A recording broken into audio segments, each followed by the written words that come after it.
Coat শালায় যে এই নিজ পায়ে দাঁড়ানোর কনসেপ্টটা আবিষ্কার করছে। সকাল 7টার সময় পরীক্ষার জন্য বের হওয়ার ঠিক আগ মুহূর্তে আমার মাথায় এটাই ঘুরতেছিল। আমি বের হয়ে গিয়েছিলাম এক্সাম দেওয়ার জন্য। আজকে আমার মাস্টার্স ফাইনাল শুরু হয়েছে। এই কাকা বরাবরই আমাকে পুরো রাস্তা বক বক বক বক করতেই আছে কি পরীক্ষা দিব, এই জায়গাটা আমি চিনি কি না, আমার হাজব্যান্ড কি করে, বারবার হেডফোন খুলে খুলে ওনার কথার জবাব দিতে দিতে আমি আরও বেশি পিস্ট অফ হয়ে গেছি। তারপর আমি একটু এক্সাম দিয়ে বের হয়ে গেছি। বাংলা কলেজের এই সার্ভিসটা অনেক ভালো ছিল, লিফট খুবই ফাস্ট ছিল অ্যান্ড অ্যাভেলেবেল ছিল। তারপরে এক্সাম আজকে আমার একটু তাড়াতাড়ি শেষ হয়ে গেছে অ্যান্ড আমি আমার বাবাকে খুব বেশি মিস করছিলাম, কারণ এই জায়গায় আমি যখনই পরীক্ষা দিতে আসতাম আমার বাবা আমার সাথে আসতো এবং বসে থাকতো মাঠে যতক্ষণ না আমার পরীক্ষা শেষ হয়।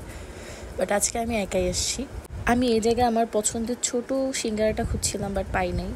এখনও হয়তো বসেনি, আরও পরে বসবে। রাস্তায় তখনও কুয়াশা ছিল, বাট ঠান্ডা ছিল না। রাস্তা দিয়ে এরকম যাচ্ছিলাম, ভালোই লাগছিল ওয়েদারটা। রাস্তা খালিই ছিল, কোনো রকমের জ্যাম ছিল না। তারপর রাস্তায় বইগুলো দেখে একজন সেল করছিল, ভাবলাম আমার ছেলের জন্য নিয়ে যাই, কারণ ও আমার বই দেখলে খুব বেশি আগ্রহ দেখায়। So that's all for today, thank you.